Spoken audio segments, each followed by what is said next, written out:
In 2004, director Morgan Spurlock shocked the world by showing everyone quite how bad McDonald's food really is in his non-fiction documentary film, Supersize Me. The movie examines the potential causes of the American obesity epidemic, centered around a gimmicky experiment during which Spurlock eats nothing but Mickey D's food for breakfast, lunch, and dinner to gauge the effect on the human body. Look at how big that thing is. However, while many of his broader points about the food industry are valid, it turns out the results of Spurlock's experiment may have been deliberately misleading. So, today we're going to take a look at everything that was misleading about Supersize Me. But before we get started, be sure to subscribe to the Weird History Food channel. After that, please leave a comment and let us know what other food-related movies you would like to hear about. Okay, fries are up.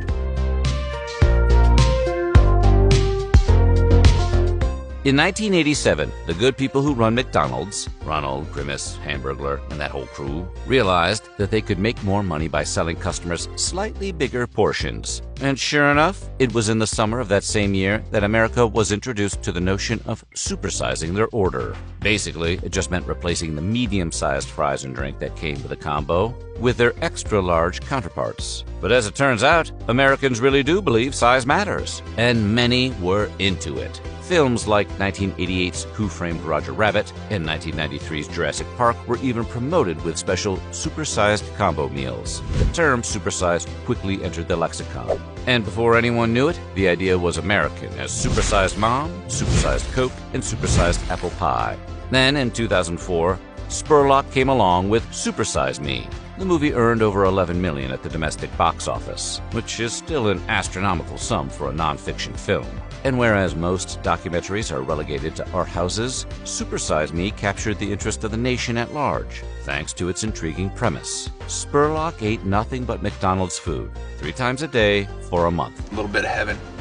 Keeping track of its effect on his health and mood in the process. He even received an Oscar nomination for his efforts. Time, however, was not entirely kind to the movie. Supersize Me became controversial as claims about its veracity emerged. Some argue that it was biased or contained manipulated information. Others said Spurlock's point was automatically invalidated because no one eats McDonald's at every meal. And even though Spurlock consulted medical professionals to verify his progress and results, still other critics pointed out that he was basically just asking viewers to take his word about how he felt in the midst of all his unhealthy eating. The thing is, I've started to have like some not chest pains, but like pressure. And about what he was actually putting into his body. And as it turns out, they all might be right. In Supersize Me, Spurlock claims he consumed roughly 5,000 calories per day, which causes him to gain a whopping 25 pounds in just 1 month. He also says his cholesterol spiked through the roof, his liver was ravaged, and that he became depressed as a result. The implication, which Spurlock hammers with all the subtlety of the McDonald's scene in Mac and Me, is that it is unhealthy to eat fast food regularly. The only problem is, no one else has been able to replicate Spurlock's results. At the University of Linköping in Sweden, for example, a group of researchers who were determined to figure out the secret of being unhealthy tried to duplicate Spurlock's results. They recruited 7 healthy medical students in their early 20s to spend a month gorging on hamburgers, french fries, pizza, and other fast foods. But that's not all. They also asked participants to avoid exercising, even going so far as to issue them free bus passes so they wouldn't walk anywhere. Based on Spurlock's work, the experiment should have yielded some Supersize Me-like body horror, but instead, their results were notably different. Weight gain in the area of 5 to 15% above normal and decreased energy were common, yet none of the test subjects reported feeling depression. Similarly, their livers were not impacted the way Spurlock's allegedly was. Meanwhile, cholesterol levels were largely unchanged. Based on the results, one of the researchers speculated Spurlock's results might have been caused by switching from a deliberately low-energy vegan diet. As he points out in the film, Spurlock was dating a vegan chef at the time and specifically mentions eating a vegan meal with her once per day before starting his fast food experiment. It could have made his body even less capable of dealing with the greasy fried foods. Maybe.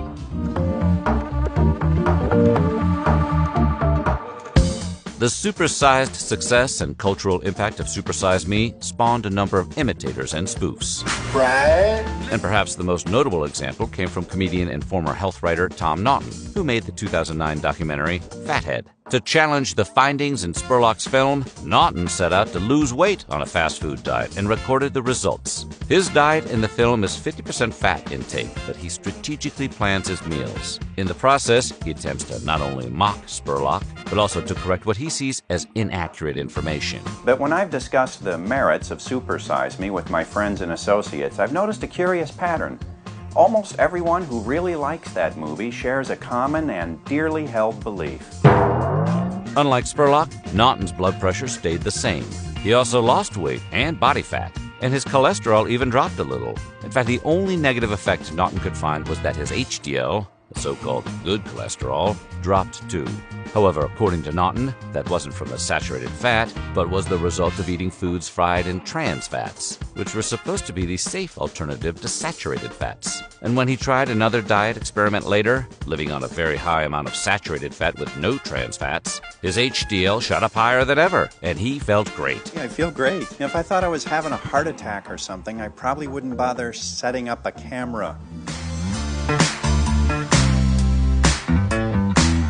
You probably assumed that the people behind McDonald's would consider Super Size Me to be a bit of a PR disaster. But in reality, they considered it to be a massive PR disaster, and they were right to. The movie became a cause célèbre in America, with the public and media talking about the potential unhealthiness of McDonald's food. For the pending overseas release, McDonald's decided to be proactive, taking out ads in Britain's biggest newspapers refuting the documentary and its claims. But not all of its claims. In fact, what may surprise you is that the ad contained the words, "What may surprise you is how much of the film we agree with."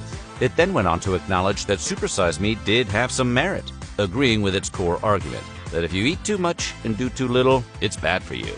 Yikes! They then went on to point out that Spurlock eats the amount of McDonald's food in 1 month that it would take an average consumer 6 years to consume, making him absolutely nothing like a typical customer. And they weren't wrong. The question of personal responsibility often comes up in criticisms of Spurlock's film. In fact, Super Size Me never mentions how things like portion sizes or exercise factored into his results. That's a significant point, because Spurlock intentionally circumvented these things. He never sought to limit his intake at any given meal. In fact, part of the rules of his experiment required him to supersize any time he was asked. I think I'm gonna have to go supersize. And he studiously avoided the kind of exercise that might have mitigated his weight gain, which is to say, he rigged the results. Or in other words, nutrition, while important, is only one element of a healthy lifestyle. However you feel about its message, Super Size Me is entertaining.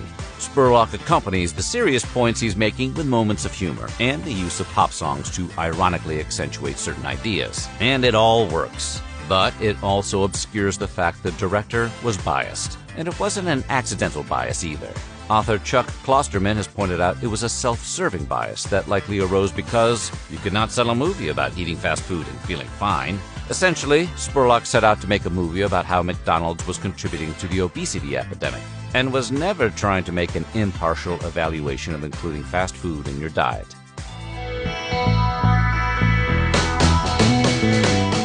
Everyone knows fast food isn't terribly healthy. But Super Size Me makes the situation seem downright alarming. While evaluating his progress at the end of the film, Spurlock's doctor tells him he has liver damage because fast food is pickling his liver. The results for your liver are obscene beyond anything I would have thought. Indeed, the suggestion that fast food could be harmful to a person's liver was one of the film's more eye-opening moments. The thing is, Spurlock was lying. Or rather, he was hiding something significant. At the beginning of the movie, he claims to be in good health and denies alcohol use to his doctor in his initial checkup. Any alcohol use? Now, none. But in a 2017 social media post addressing sexual harassment allegations made against him, Spurlock wrote that he had been consistently drinking since the age of 13 and hadn't been sober for more than a week in 30 years. In other words, there's a reason his liver looks like that of a binge drinker. And it ain't Mickey D's. The damage to Spurlock's liver is much better explained by his excessive drinking than by eating any amount of McDonald's. An article in the Wall Street Journal also speculated that the physical shakes Spurlock is shown experiencing in the film might have been a symptom of alcohol withdrawal.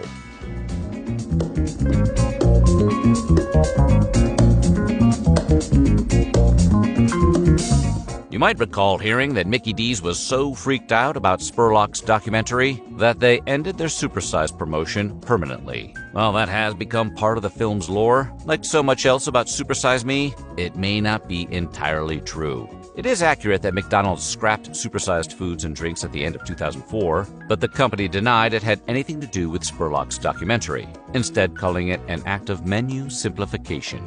According to McDonald's, it's because supersized French fries were not an especially popular item.